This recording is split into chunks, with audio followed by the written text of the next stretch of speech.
Chapter 13 Sound, Part 3 Characteristics of Vibration, Types of Sound and Noise Pollution by Manpreet Kaur. Children, in previous part we have studied propagation of sound and human ear. Now in this part let us first study the characteristics of vibration. There are three characteristics of vibration: time period, frequency and amplitude. Let us first study time period. Time period is the time taken to complete one vibration or one oscillation. It is denoted by capital T. It is expressed in seconds. Next is frequency. Frequency is the number of vibrations or oscillations per second in 1 second. In 1 second, the total number of vibrations and or oscillations is called as frequency. It is denoted by F. It is expressed in hertz, capital H, small z. Now, how you will calculate time period and frequency? If the question is asked in examination or in numericals, how you will calculate? The formula for time period is time divided by number of oscillations or vibrations. This is the formula. You will put up the values and you will calculate, and your answer will be in second. And for frequency, the formula is number of oscillations or vibrations upon time. Here also you will put up the values, you will calculate, and your answer will be in hertz. These are the two questions of your NCERT book. Question number 5 and 6. Let us understand. A pendulum oscillates 40 times in 4 seconds. Find its time period and frequency. Here in the question, what is given?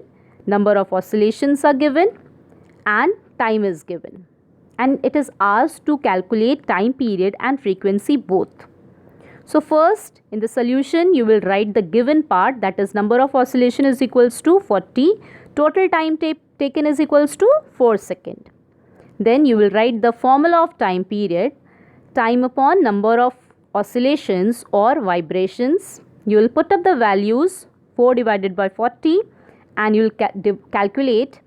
Your answer will be 0.1 in seconds. Don't forget to write the unit. Then you will calculate frequency. First you will write the formula of frequency, number of oscillations upon time. Put up the values. Okay. 40 by 4. Calculate and your answer will be in hertz, that is 10 hertz. 10 capital H small z.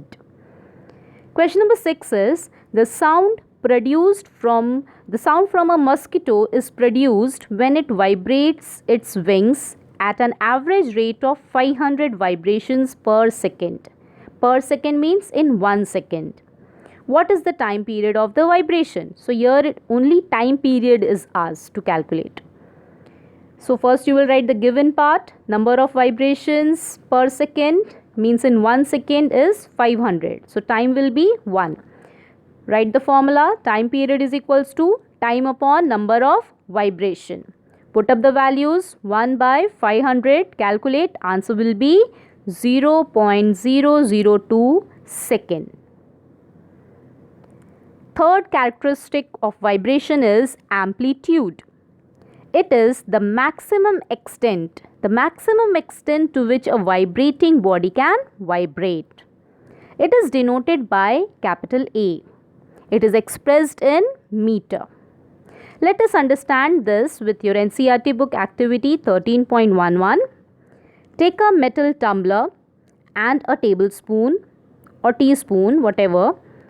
Strike the tablespoon gently at the brim of the tumbler. Hear the sound produced.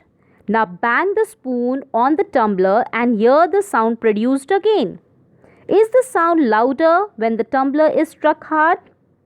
Now suspend a small thermocol ball touching the rim of the tumbler. Vibrate the tumbler by striking it. See how far the ball is displaced. The displacement of the ball is a measure of the amplitude of vibration of the tumbler. Now strike the tumbler gently and then with some force, with the same force. Compare the amplitude of vibration of the tumbler in two cases. In which case is the amplitude larger?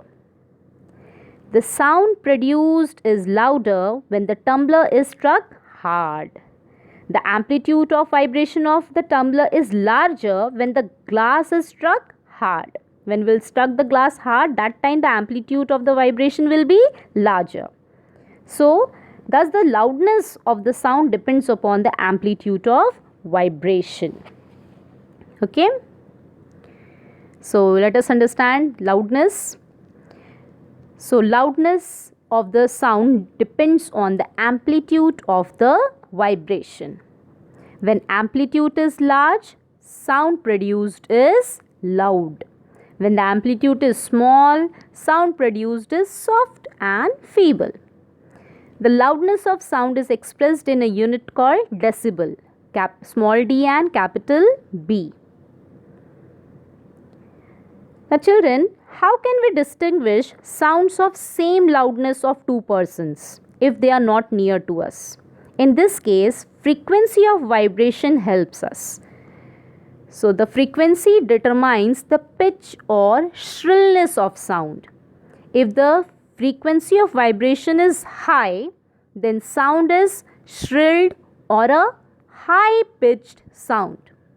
If the frequency of vibration is low, then the sound is low pitched sound. For example, sound of drum. Sound of drum is having low frequency and low pitch. And whistle, sound from whistle is having high frequency and high pitch. Now next is audible and inaudible sounds. The sounds which can be heard by human beings are called audible sounds, and the sounds which cannot be heard, we are not able to hear, are called inaudible sounds. Range of audible frequency for human ear is 20 Hz to 20,000 Hz. It means human beings can hear sound having frequency from 20 to 20,000 Hz. Human beings cannot hear sound frequency less than 20 Hz, and these type of sounds are called infrasonic or infrasound.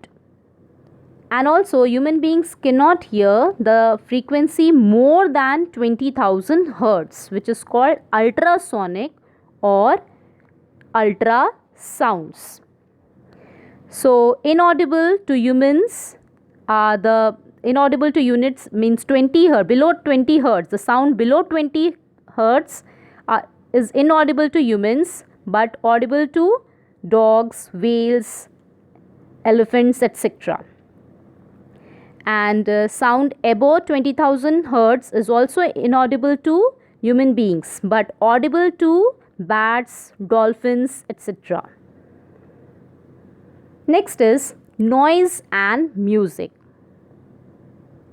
Sound which is pleasant to our ears is called musical sound, and sound which are unpleasant to our ear are called noise.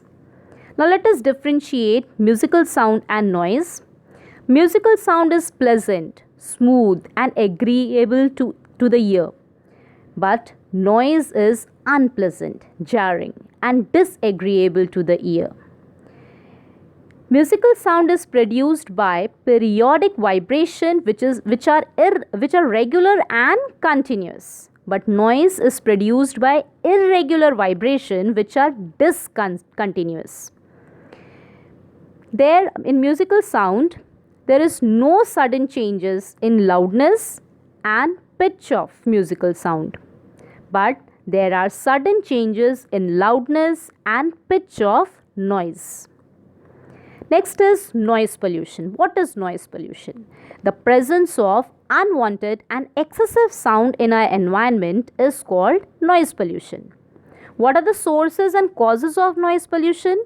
The noise from vehicles, bursting of crackers or explosions, sound from the music systems like DJ, loudspeakers in the celebration and parties, Home appliances also cause noise pollution, like air coolers, AC, vacuum cleaners, television, etc.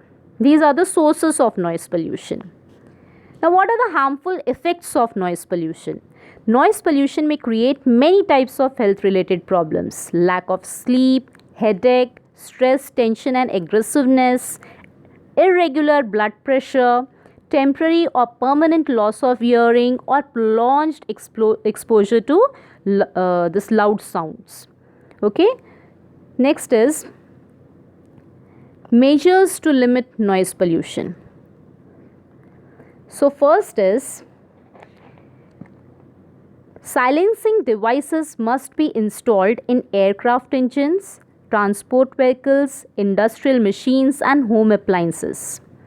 Second, noise producing industries or factories should be set up away from the residential areas. Third, use of automobile horns should be minimized. Fourth, TV and music systems should be played at low volumes. And last, which is very important, trees must be planted along the roads and around the buildings as they absorb sound and help in noise reduction. So these are the ways which can limit noise pollution. Next is hearing, or last is hearing impairment. Total hearing impairment, which is rare and usually from birth. Partial disability is generally due to the result of disease, injury, or age. So there are many children with impaired hearing, they need special care, but they learn or communicate through a special language called sign language. There are many technological devices also for them. So this is the end of the chapter. We have completed chapter number 13, sound. Read the chapter from your NCERT book, underline the important terms and learn it. Thank you.